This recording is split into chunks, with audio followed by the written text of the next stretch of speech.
Film makers का अपनी film के लिए डेडिकेशन का अंदाजा आप इस बात से लगा सकते हैं कि फिल्म को बनने में 6 साल लगे थे, क्योंकि उन्हें हर साल बारिश के मौसम का इंतजार करना पड़ता था ताकि वो रियल बारिश में शूट कर सके। 4 मॉनसून्स तक उन्होंने फिल्म के दृश्यों को शूट किया। नकली बारिश नहीं चाहिए थी उन्हें, और इसलिए जब आप सोहम शाह का किले के सामने छतरी के साथ खड़े होने वाला दृश्य देखेंगे तो लगेगा मानो सब कुछ एकदम असली है। बादल छाने पर जो एक अलग तरह का अंधेरा होता है, जिसे आप वीएफएक्स या कलर करेक्शन से रियल नहीं बना सकते, वो कैलकुलेटेड अंधेरा, बारिश की भयानक आवाज और पुराना खंडहर फिल्म में खौफ भरने का काम करता है। रिव्यू करेंगे तुम्बाड।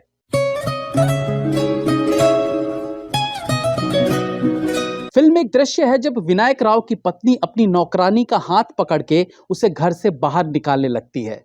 इस दृश्य में पत्नी को यह भी पता होता है कि यह नौकरानी उसके पति की रखैल भी है। पत्नी नौकरानी का हाथ पकड़ के उसे खींच के बाहर ले जा रही थी तो विनायक राव अपने बच्चे को बाहों में लिए मुस्कुराते हुए पूछते हैं कि क्या हुआ, जबकि उसे पता था कि सारा मामला क्या है। इस एक दृश्य में शर्म, बेशर्मी, बच्चे के प्रति केयर और जेलस, हर तरह के भाव अलग अलग किरदारों पर देखने को मिलते हैं। जब एक सीन में इतने भावों को पिरोया गया हो तो स्क्रीन प्ले और लिखाई की तारीफ की जानी चाहिए।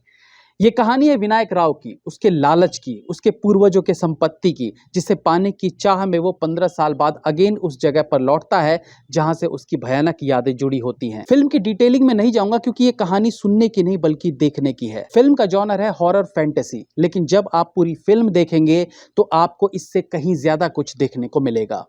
फिल्म का स्क्रीन प्ले इतनी बारीकी के साथ लिखा गया है कि एक एक दृश्य के अपने तरह के मायने निकल कर आते हैं। हॉरर दृश्यों के लिए जिस तरीके की बारिश, अंधेरा, साउंड इफेक्ट्स और एक समय पर विजुअल इफेक्ट्स का जो यूज किया गया है, उसके कारण फिल्म इतनी पावरफुल फील होती है मानो जाने कितना बड़ा बजट लगाकर फिल्म को बनाया गया हो। बट सच तो ये है कि अच्छी फिल्म बनाने के लिए पैसे से ज्यादा जज्बे की जरूरत पड़ती है, जो इस फिल्म के मेकर्स में दिखा भी था। 2018 के बाद फिल्म वापस से थिएटर में दस्तक दे रही है। फिल्म के री रिलीज के दौर में शायद ये सबसे बड़ी री रिलीज फिल्म है। तुम्बाड फिल्म में जिस तरह के विजुअल्स देखने को मिलता है उसे आप फोन स्क्रीन पर या टीवी पर फील नहीं कर सकते। उसका सही मजा आपको बड़े स्क्रीन पर ही आ सकता है। दृश्यों की ग्रैंडनेस, उसकी भव्यता को आप पर्दे पर ही महसूस कर सकते हो। सोहम शाह इस फिल्म का नायक है और विनायक राव के किरदार को जिस प्रकार से उन्होंने निभाया है वो शायद इनसे बेहतर कोई नहीं निभा सकता था। कॉस्ट्यूम से लेकर चाल ढाल, एक्सप्रेशंस में जो एक मराठीपना दिखता है वो बेहतरीन है। इनके अलावा बाकी के एक्टर्स का काम भी एकदम परफेक्ट फील होता है। इस फिल्म का सबसे इंपॉर्टेंट पार्ट जो मुझे फील हुआ वो थी इसकी लाइटिंग, क्योंकि ये एक पीरियड फिल्म है जहां गांव में इलेक्ट्रिसिटी नहीं थी, तो ऐसे में फिल्म के सभी दृश्यों में लाइटिंग के लिए रियल लैंप्स का प्रयोग किया गया था। यहाँ किसी भी तरह के एक्सटर्नल लाइट्स का इस्तेमाल नहीं हुआ था, जो एक यूनिक चीज है। क्लाइमेक्स में जब विनायक राव गर्भ में जाता है तो उस दृश्य में लाइटिंग के नाम पर केवल एक लालटेन दिखाया जाता है जो उसके हाथ में होता है, और फिल्म में लाइटिंग केवल उसी लालटेन की है। तो कहीं ना कहीं फिल्म को रियलिस्टिक रखने की कोशिश की गई है और उसमें फिल्म मेकर कामयाब भी रहे हैं।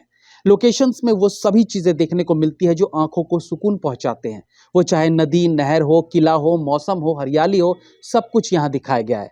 बीजीएम सीन्स को सपोर्ट करते हैं और डायरेक्शन एकदम उच्च लेवल का फील होता है। तो ये मौका है आपके पास कि आप वापस से इस ऑस्कर के टक्कर की फिल्म को थिएटर में जाकर देख सके। और जाते जाते ये भी कहूंगा कि इस तरह की फिल्म्स रेटिंग्स की मोहताज नहीं होती, तो आप जाइए और बेझिझक होके इस फिल्म को एंजॉय कीजिए। Have a nice day.